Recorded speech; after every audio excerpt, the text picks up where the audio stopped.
PPS gang, welcome back. Tuesday edition of YouTube Free Plays. One play on the docket for you today, but let's get to our recap. Shohei Ohtani showed out for us last night. 6 innings, 8 strikeouts, no earned runs. And David Fletcher might be the slowest leadoff hitter in MLB history. Honestly, I really have nothing to say about it. Easy shot. Shohei hits a rocket to the wall. You're on first base with 2 outs. How do you not score as a leadoff guy? No words for it. He's hitting well, so good for him. But man, dude, unhitch the damn plow. That was awful to watch.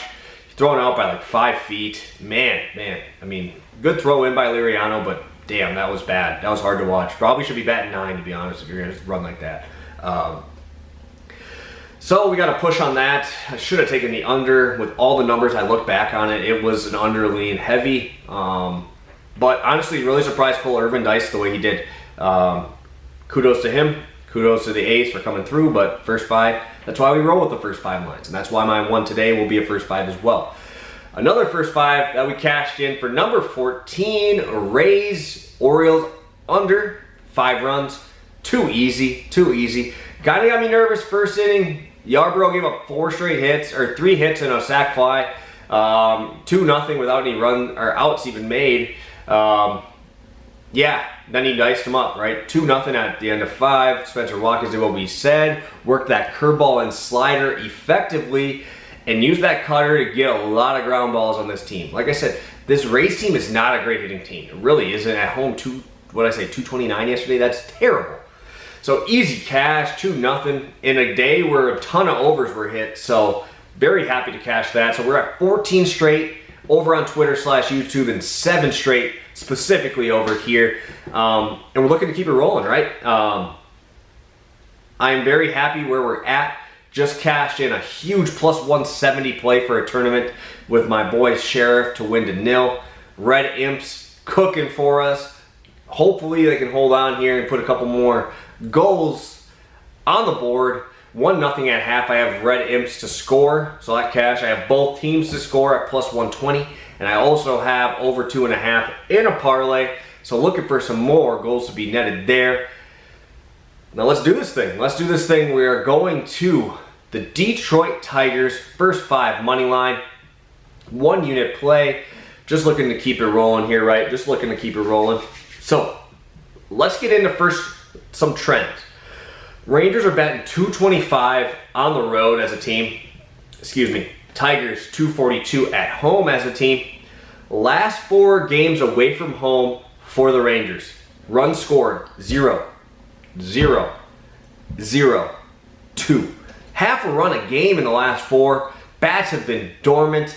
And we get a lefty, Tarik Skubal versus Dane Dunning here. Skubal, obviously, you really got to worry about Gallo in this lineup. But, I mean, dude strike out like 95% against lefties, so we're good there. Last 6 home games for the Tigers. Get this. 44 runs scored to 15 runs allowed. Seeing the ball much better. And then a 14-0 thrashing last night of the Rangers. Against their ace, Kyle Gibson has been elite this year. And now we're getting Dane Dunning on the hill. And let's dive into some numbers here for Dane Dunning. Dane Dunning has been great at home. 2.54 ERA at home versus a 6.55 ERA on the road. That's a 4-run jump. I like to see that, especially when we're going into Detroit today. 386 batting average on balls in play against Dunning on the road. And looking into the lineup from last night, obviously you're going to try to load up lefties against Gibson. Same thing here against Dunning. 6 lefties in the last night's lineup for Detroit.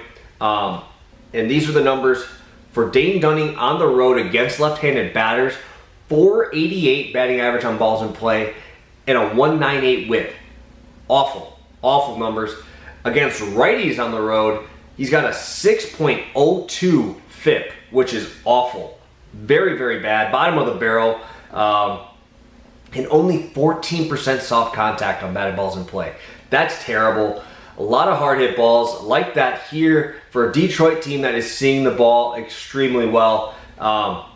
now let's get into Skubal, right? Tarik Skubal, fantastic this year. I loved him. I actually drafted him in fantasy, one of my last picks. On the bench this week, but honestly, my team has been doing pretty well, so I can't complain. I had to keep him on the bench because our team got locked in from the All-Star break till now. But that's none of your guys' business. You guys don't want to hear about that. Let's get into how Skubal's been doing lately. 27% K rate at home and a 250 batting average against him at home. Last 6 outings, 5 runs given up against the White Sox, who crushed lefties, kind of expected. 1 run through 7 innings against the Astros, fantastic outing. 2 runs against St. Louis through 5. 3 runs against that same White Sox team. 0 against the Yankees and 2 against the Indians. So yeah, he's been pretty good at home. And comparing those numbers, we're going to go over to now Dane Dunning's last 6 on the road. 4 earned through 4 innings against the Dodgers. All right. 2 through 4 against the Rockies. Very good, honestly, but they ended up losing the game because he went so deep in counts he wasn't even able to finish the 4th. 7 runs through 4 innings against that Angels lineup, who we just saw get diced up by a terrible Cole Irvin. 4 runs through 4 innings against the Astros. 3 runs through 4 2/3 against the Twins, and 5 runs through 2 2/3 against the Chicago White Sox. So I really like the spot, especially Tarik versus Dane. Detroit's had some very, very good outings from these younger pitchers, and I really don't see that trend stopping against the Rangers here, who have not been hitting the ball well. When you have a game like last night, you really don't even use any of your top-end arms either. So even if Skubal does struggle or gets deeper in counts, which he tends to do because he strikes out a lot of guys, Detroit didn't have to use any of their top arms out of the pen as well. So that's going for us too, just in case Skubal does go deeper in count, only going 4 maybe. But I really like this spot. This might be a Detroit team total spot as well. But I'm not taking that. I just really like the first 5. I do like the option even for the run line is plus 120 for that -0.5.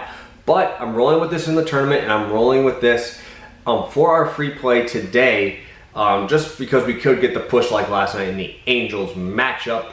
So only one play for you guys today, unfortunately. Tons of stuff going on Tuesday in Milwaukee, Wisconsin. 3 o'clock Brewers game. You can see me repping the Crew and the Bucks tonight. We'll be doing something for that. That's going to be fun. So yeah, nothing else for you guys today. We've been cooking. I appreciate all you guys checking in last night. Tons of views. Hoping to get over that 300 mark. If we're able to get over 300 views for tonight's video, I will drop 3 free plays. I will drop every tournament play on YouTube for you guys tomorrow. If you guys can get us up to 300 views, let's do it. Let's try to get there. Hoping to get around 20 likes. Haven't even gotten up there yet. Pushing for 200 subscribers here as well, guys. Appreciate all you guys tuning in. Let's get to number 15, straight free plays, and number 8 over here on YouTube. We're cooking. Thanks for joining the party, guys. Let's go, and let's go Tigers. Peace.